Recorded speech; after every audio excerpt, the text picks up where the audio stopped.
Mercure est la planète la plus proche du Soleil. Mais si vous pensez que cela signifie qu'il y fait chaud, tout le temps vous vous trompez.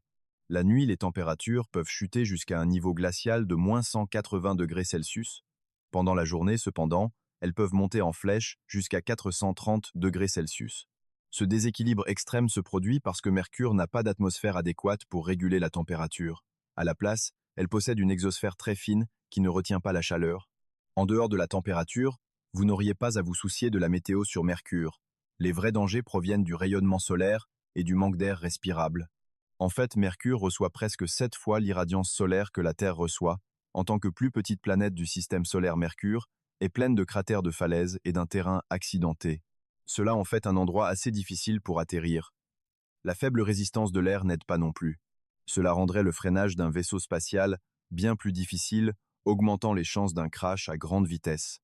Atterrir pendant la journée est hors de question à cause de la chaleur extrême.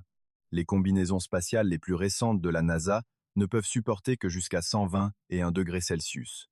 On est bien loin des 430 degrés Celsius de la journée sur Mercure. De plus, gardez à l'esprit que la journée sur Mercure dure environ une demi-année en raison de sa rotation lente. La nuit n'est pas beaucoup mieux.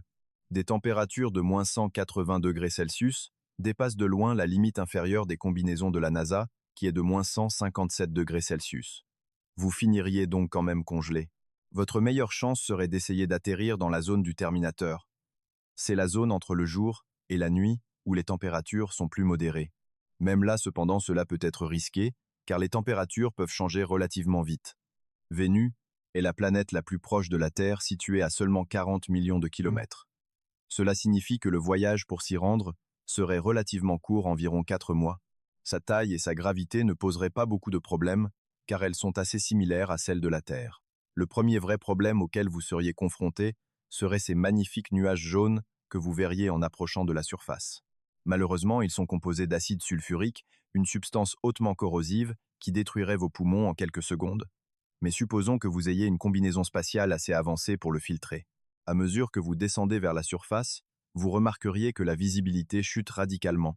L'atmosphère devient incroyablement épaisse, composée principalement de dioxyde de carbone, de sorte que vous ne pourriez pas voir grand-chose. Ensuite, il y a la chaleur, un insupportable 450 degrés Celsius. Comme si cela ne suffisait pas, seulement environ 10% de la lumière du soleil atteint la surface, car elle est bloquée par l'épaisse atmosphère. Il ferait donc assez sombre à la surface. Bouger vos bras et vos jambes serait une lutte sérieuse. Même si la gravité est presque la même que sur Terre, l'air est si dense que vous auriez l'impression de marcher dans un liquide épais. Avec une bonne combinaison pressurisée, vous pourriez tenir quelques secondes là, bas. Mais avant longtemps, la pression d'environ 92 bars contre un bar au niveau de la mer sur Terre écraserait votre combinaison. Et si cela ne vous tuait pas, l'acide sulfurique, que vous commenceriez à respirer une fois votre combinaison brisée, le ferait certainement. Mars est la deuxième planète la plus proche de la Terre et la plus habitable des 8 planètes. Les températures diurnes sont beaucoup moins extrêmes par rapport à Mercure et Vénus, atteignant un niveau relativement confortable de 20 degrés Celsius. Cependant, le vrai défi vient la nuit, ou dans certaines parties de la planète où les températures peuvent descendre jusqu'à moins 153 degrés Celsius. Un autre problème majeur similaire à Mercure est l'atmosphère incroyablement fine de Mars. Elle est principalement composée de dioxyde de carbone, avec seulement des traces d'oxygène, ce qui signifie qu'il n'y a pas beaucoup d'air respirable. Cette atmosphère fine entraîne également une faible pression et des niveaux élevés d'exposition aux radiations. Ces deux facteurs sont incroyablement dangereux. Le niveau moyen de radiation naturelle sur Mars est de 24 à 30 rad, ce qui est environ 40 à 50 fois la moyenne sur Terre. En plus de cela, Mars connaît des tempêtes de poussière fréquentes et extrêmement violentes, avec des vitesses de vent atteignant jusqu'à 100 km par heure. Ces tempêtes pourraient poser de sérieux défis. Ainsi, toute tentative d'habitation nécessiterait un système de survie durable, étanche et bien isolé. Jupiter est la plus grande des 8 planètes et c'est l'une des plus difficiles sur lesquelles atterrir, principalement à cause de ses niveaux de radiation extrêmes. Même à 300 000 km de distance, les radiations commenceraient à pénétrer votre combinaison et vous seriez condamné. Mais comme c'est un résultat ennuyeux, supposons que vous ayez une combinaison hypothétique capable de bloquer les radiations. La gravité de Jupiter est 2,4 fois plus forte que celle de la Terre, ce qui signifie que vous tomberiez incroyablement vite. En entrant dans les premières couches de l'atmosphère, vous rencontreriez des nuages blancs faits de cristaux d'ammoniac gelés, avec des températures autour de moins 150 degrés Celsius. Les vents ici ne sont pas une plaisanterie, atteignant des vitesses folles, allant jusqu'à 482 km par heure. Si vous parvenez à descendre d'environ 150 km à travers ces couches supérieures, vous atteindriez le point le plus profond jamais exploré. C'est la distance atteinte par la sonde Galileo de la NASA en 1995. Au-delà de ce point, les choses commencent à s'assombrir et la température comme la pression augmente rapidement. Juste pour l'anecdote, la pression près du centre de Jupiter est estimée à environ 100 millions de fois la pression atmosphérique de la Terre. Après des heures de chute, vous pourriez atteindre les couches internes de Jupiter où vous rencontreriez un fluide supercritique. Un état qui n'est pas tout à fait liquide, mais pas gazeux non plus. Ici, vous seriez en train de nager dans cette substance bizarre. Si vous continuez plus loin vers le centre, vous rencontreriez de l'hydrogène métallique, un liquide extrêmement dense qui vous piégerait. Mais si vous réussissiez d'une manière ou d'une autre à traverser cela, vous atteindriez le noyau de Jupiter. Bien que nous ne sachions pas tout à fait s'il est solide ou non, les températures ici seraient d'environ 24 000 degrés Celsius, soit environ 4,5 fois plus chaud que la surface du Soleil.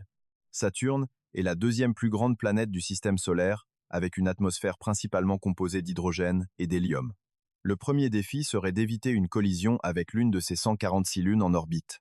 Une fois cela réussi, vous rencontreriez ces anneaux emblématiques, qui sont faits de débris d'anciennes lunes de granulés de glace de comètes et d'astéroïdes. Supposons que vous soyez soit un pilote incroyablement doué, soit que votre vaisseau spatial soit indestructible pour ne pas finir écrasé contre des déchets spatiaux. En approchant de l'équateur de Saturne, vous seriez témoin d'un spectacle incroyable d'aurores rouges et violettes causé par l'hydrogène hautement énergétique dans l'atmosphère. Cependant, cette beauté s'accompagne d'un bémol, des vents de force ouragans soufflant à des vitesses d'environ 1800 km par heure rendraient presque impossible de rester stable. Essayer d'entrer par le pôle Nord ne serait pas mieux. Là, vous feriez face à une tempête massive si grande que vous pourriez y loger 2 terres. Cette région possède également des nuages d'ammoniac similaires à ceux de Jupiter et des températures qui peuvent chuter jusqu'à un glacial moins 250 degrés Celsius. À mesure que vous tombez plus profondément à travers les couches de nuages, les températures commenceraient à remonter, atteignant finalement 0 degrés Celsius. À ce stade, alors que le froid devient moins un problème, la pression devient votre plus grand ennemi. Elle augmente à des niveaux comparables aux parties les plus profondes des océans de la Terre. En continuant plus loin, les gaz autour de vous passeraient à un état liquide. Si vous surviviez assez longtemps pour atteindre le centre de Saturne, vous rencontreriez son noyau rocheux, en fusion qui fait environ 10 fois la taille de la Terre. Les températures ici atteignent un brûlant 11 700 degrés Celsius, soit plus de 2 fois plus chaud que la surface du Soleil, avec une pression environ 1000 fois supérieure à celle de la Terre. C'est ici que les planètes commencent à être vraiment éloignées de la Terre, rendant le voyage incroyablement long. Uranus est l'une des 2 géantes de glace et la seule planète du système solaire qui tourne sur le côté. Elle tourne également plus vite que la Terre avec une journée ne durant que 10 à 7 heures terrestres. Au fait, être une géante de glace ne signifie pas que la planète est une boule de glace solide. Cela signifie plutôt qu'elle est principalement composée d'éléments plus lourds que l'hydrogène et l'hélium. Comme pour Saturne, vous auriez besoin d'éviter de percuter les anneaux. Une fois passé, vous vous retrouveriez entouré de gaz toxiques et la température chuterait rapidement en dessous de moins 200 degrés Celsius. Cela en fait la planète la plus froide du système solaire. Si le froid glacial et l'atmosphère empoisonnée ne vous achevez pas, vous descendriez à travers la première couche de l'atmosphère. Ici, les choses empirent.